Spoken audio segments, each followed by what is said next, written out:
guys, welcome back to my channel. My name is Jaleesa Jaikaran and I'm a makeup artist, and today we are talking about how to do makeup on dark skin because it's 2020. Now I am going to give a disclaimer. None of this information is meant to come off as offensive, but this is a topic that I actually had written down like since the end of 2019 that I've been meaning to talk about, but I think it's time, and I hope no one is offended. This is just straight facts, and if you are, take it up with the Lord, because we just need to speak a little bit more candidly out here. So I'm gonna drink some water and we're gonna get right into it.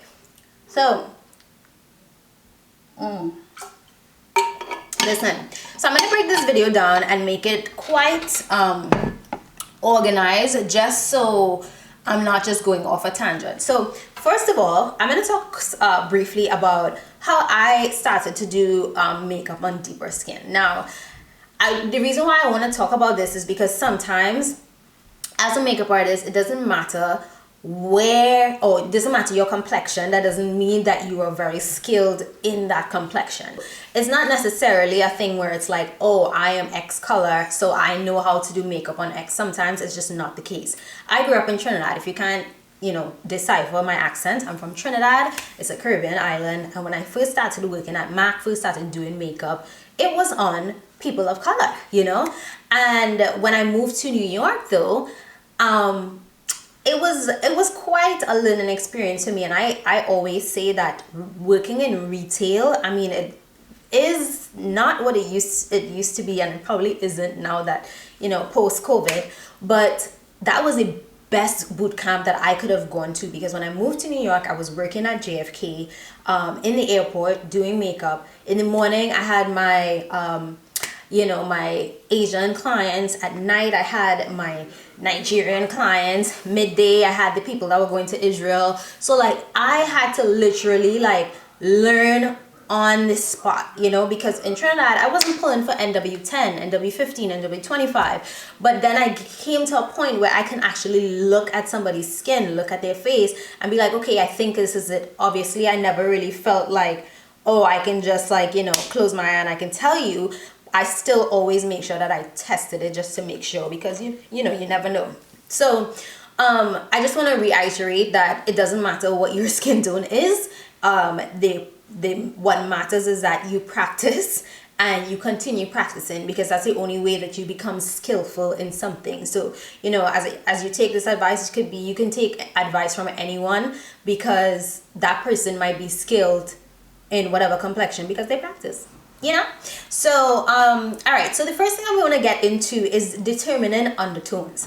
Now I think that a lot of, listen, when I was working at MAC in Trinidad, everybody felt like they were golden. Everybody was yellow. And I was just so confused, because everybody's not yellow. Everybody's not golden. You know what I mean? Because you're from the Caribbean and you feel like you have, sun-kissed skin, whatever, you feel like you are golden, but you're not. So if you are unsure of how to determine skin tones, you always sometimes want to look at veins. If you have blue veins, that is going to give you an indicator that, okay, this person might be more cool. If they have green, then this person is a bit more warm. Now, this is the thing, right? When I look up stuff on the internet, sometimes golden and yellow is batched into warm. And in my brain, because, and this is just my opinion, so I can just tell you how I process it. Like I was saying, in Trinidad, when I was learning makeup, it wasn't a matter of, oh, you're warm, so that's yellow. It was like golden and yellow was in its own category, and then there was red. So you have the girls who I would wear NC50, but some people would give me NW43. So NW43 was slightly more red because the NW was more warm, the NC was more cool. But NC and MAC, and I'm just telling you because this is how, as a MAC artist, NC had NC45, had NC50. So you had more of the golden tones in there as well, even NC like 42, NC40. So I didn't necessarily equate that or this, like not equate, just generalize that, okay, warm is all these things. So when you're really thinking about undertones, you have to remember that there are also neutral undertones, there are olive undertones, there are cool undertones, and it's just like everybody does not have to be red or yellow. Everybody doesn't have to be cool or warm. You can also be olive, or you can also be neutral.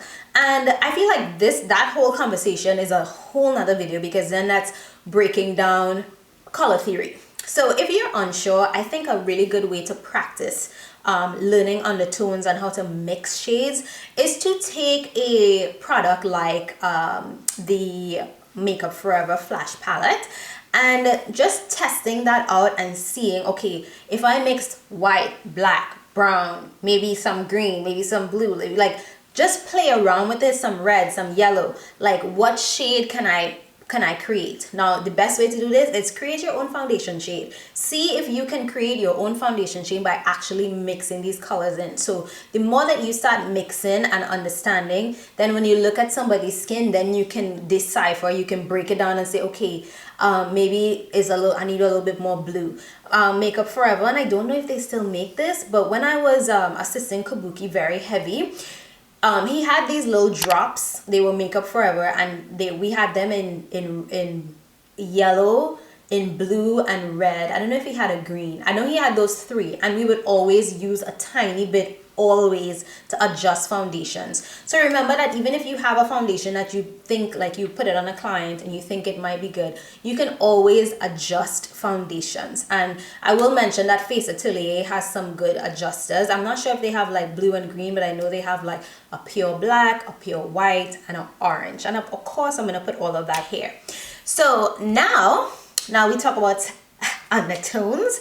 So the next thing that we're going to get into is how to practice. Well, we spoke about how to practice, and then let's just talk about how to actually do it. Now, this is my friend. Her name is Aliette. Aliette is a model and a friend of mine. We met backstage, and she gave me her permission to use her likeness in this video because, you know, we're talking about things that will help people. So when you look at Aliette's face, right? Now, the thing is, if you look at these different pictures, you would see that sometimes she would look darker than other times. Now, in photography, a lot of times for the aesthetic, they sometimes make the models look darker, right? And this is not makeup I'm talking about. This is just lighting, you know, the surroundings, whatever. The model comes off darker. But remember, what happens is all the time, because I had a conversation with her and she was like, sometimes what a lot of people do is that they just take one foundation and they put it all over, or they say things like, well, your face is good, you don't need foundation, which is annoying because sometimes there is something that needs to go on. Even if you have beautiful skin, there's some type of discoloration, there's something that you can even off that will make the model look and even feel better. So when you look at Aliette, and this picture I wanted to pull up specifically because, you know, I've done her makeup tons of times before. And when you look at her, what do you see? Do you see one color? No, you don't.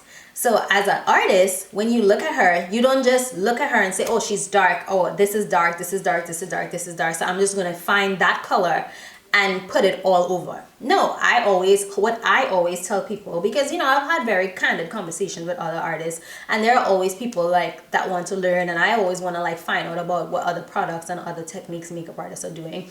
So it's always like, you know, an open conversation. But I always say respect the colors on the face. So if you don't know what to do, just respect what's there. So you can see on her nose, right by her cheeks, those colors are lighter. So why would I take something that is fully dark and just cover it? That just takes away the dimension of her skin. It takes away her dimension completely. And, you know, I'm not going to add any kind of photos of like any bad makeup or stuff because this video is not meant to bash anyone at all. It's just for us to like, you know, have an open conversation in the comments, you know, drop down and let me know what you guys think. But like I said, respect the shades in the skin. So if you really just don't know what to do, say, you know what? This color matches hair, this color matches hair, this color matches hair. And sometimes it's not even just one shade. Sometimes you have 3 shades. Now, let's look at somebody like me. Here I am. No makeup. Help me. No, but for real. So the thing is, right? There are a lot of like viral videos and a lot of things where it's like, you know, people putting on like a ton of corrector, and the corrector is like all the way here and all the way around, and it's just like, whoa. Now the thing is, and if you haven't seen, but I'll link it up here. When I spoke about how to become a makeup artist, we spoke about like color correcting and products that I like, and I like the MAC Pro palettes, MAQ Pro, and then also MAC as in MAC. Now I'm gonna put that here as well. So the thing is that you don't always need just one corrector where you need like a red or one orange. I don't use the same corrector on this all the time, so you have to look at the person's complexion. So I would use like a bright orange, maybe even like a burnt orange around my mouth to color correct, because most times if I just use a burnt orange, a little tiny layer, it's gonna help to the point where I don't need to use as much concealer or foundation on top of it. All right, so now that we've established that, we're going back to Elliot. So like sometimes what happens is that the model's face is very dark and their chest is very light. Now the reason why I'm wearing this top is that every time I do a foundation review, I always wear a top that shows my chest. My chest is very, very light. Like my body is very light. Now I always say in all my videos, since I've moved to New York, I've gotten lighter, so I've been matching a little bit more, but the perimeter of my face is still a bit warmer and deeper than here. So if you can't see, like you can't really figure out what you're doing, try and watch the neck, the chest area, because that's gonna help you determine, okay, maybe for me, maybe I'll match here with the center and then I'll warm up the rest of the face, or I'll use something darker. So don't always think that you have to just stick to one thing. So with Elliot, you want to respect the shades. If you need to mix, if you need to do what you have to do, mix it. If you need to add a tiny bit of color corrector, because that's another conversation we'll have at the end of the video.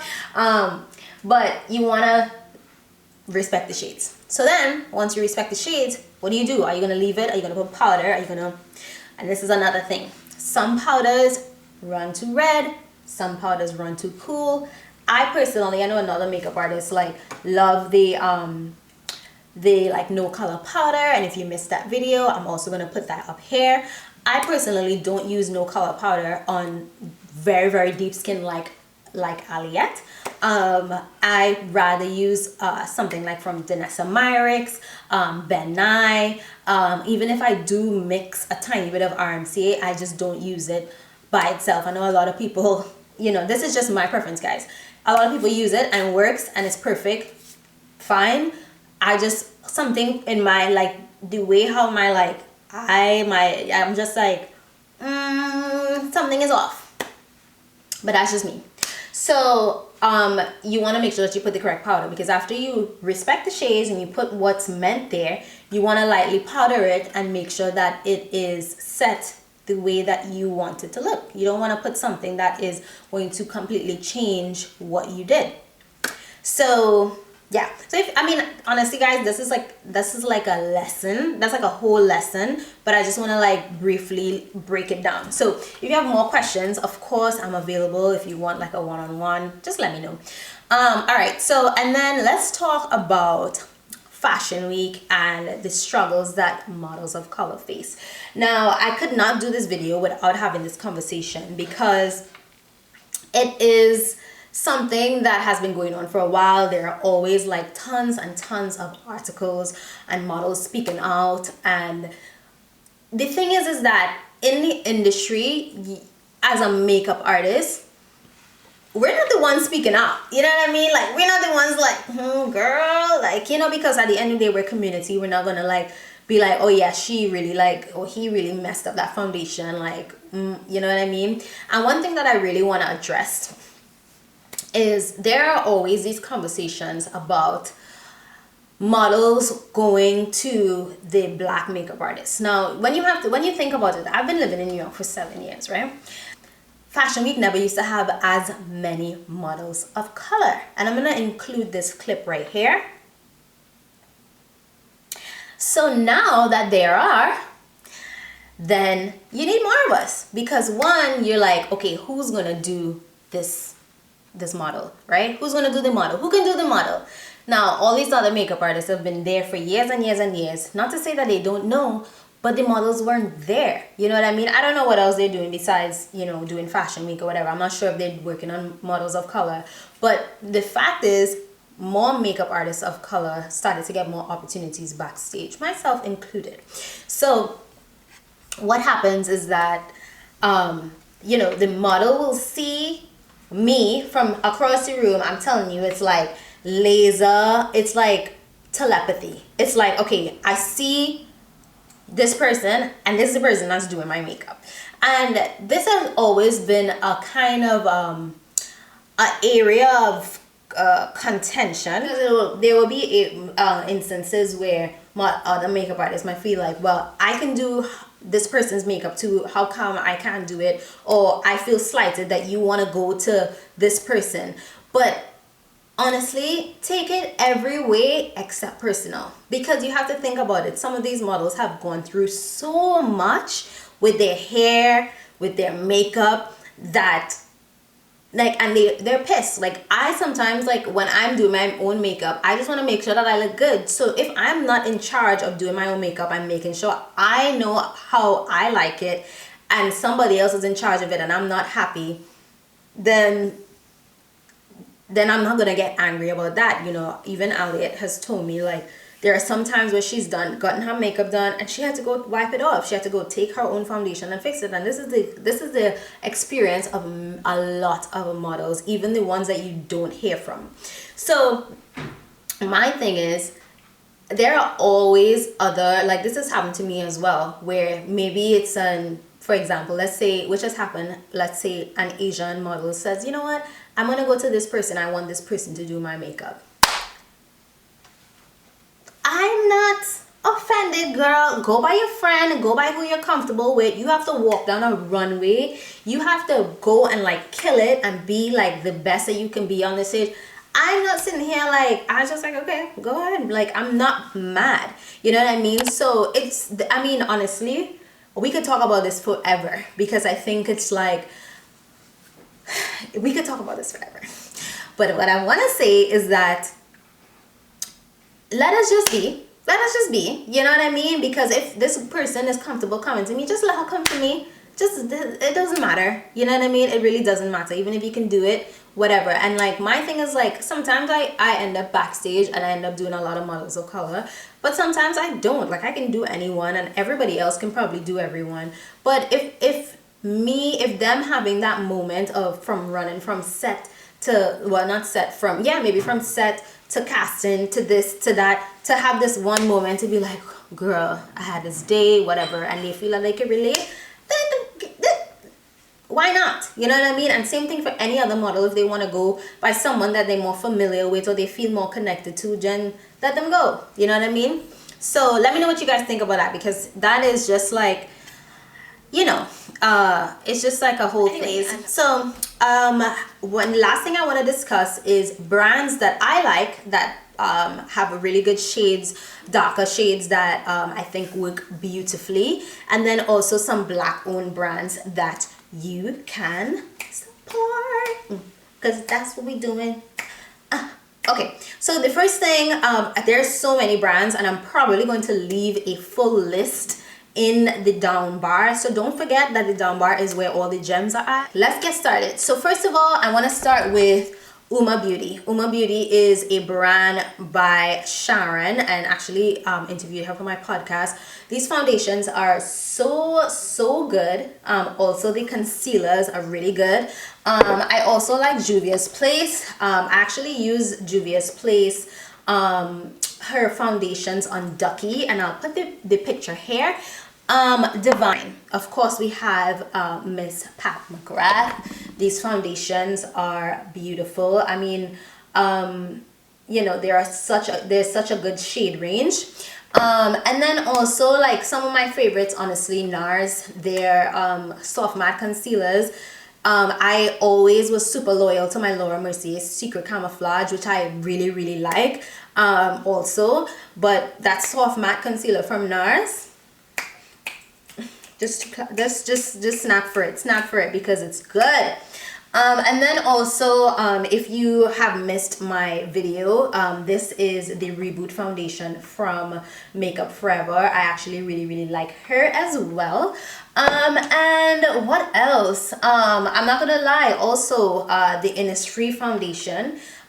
This is the Velvet Cover foundation, and I'm actually super honored that I was able to help with the formulation of the shades like a year and a half before they actually came out with it. So I really like the shades. I do think that they could do like 2 shades darker, but for Korean brand, I'm like, okay, y'all doing better than some of these brands running out with these 50-11 shades that look like 50 like ashes to ashes and dust to dust. So what else? Oh my god, so let's talk about powders. So powders, I do like Danessa Myricks, and also the pat powders. Now the Danessa and pat powders are very similar. Ben Nye, of course Sasha Cosmetics, my Buttercup and my Buttercup Light, heavenly. Sometimes I mix that with my RMC. I always say RMC, RCMA powder. And I love that mixture. Of course, you cannot sleep on MAC. MAC has been doing good deeper shades for a really long time. That NC50 was always like my first ever match, and I think a lot of drugstore brands, of course, you know, if you're trying to build your kit, this is what I always say: if there's no excuse not to have your shade in your kit, you know. Actually, one thing that I forgot to mention is that I've been told by someone that, you know, if we were in Paris for Fashion Week, and my friend was telling her how, oh, I didn't walk with my deeper shades because, I mean, I didn't know if I would need it or whatever. What? Paris Fashion Week? Where? And then, like, I've been also in spaces where people are like, well, I didn't have the shade, and I'm just like, you know, like, all right, you know, I can't deal. So anyways, now, this video was recorded prior, but what I wanted to add is that with racism at its extreme peak in America, this is more than just about the application of makeup. There's a bigger conversation to be had, and it's not a conversation that is usually publicly had, especially between Black women. I want to invite you to listen to my podcast. The episode is called A Seat at the Table, a conversation with Black women in beauty. And the whole purpose of me even starting this was that, you know, podcasts and other publications don't celebrate Black women. They don't give them interviews unless they are attached to a already huge celebrity. So, you know, give that a listen. Check out my Instagram. I wrote a post on brands moving forward when working with Black makeup artists. There is no reason why in 2020 you cannot do a Black model or a model of color. Remember, other models of color have fair, medium, and very deep skin. So this is something that you should be well versed in. If you live somewhere that does not have, you know, models of color, any Black models, push yourself, find someone, and make it happen. No matter what your complexion is, no matter what skill level you have, if you've been doing it for 2 years or 20 years, there's always something that, you know, you can learn, and there's always something that I can learn too. So if you guys have any like things to add, more things that you want to know, just let me know in the comment section. It's an open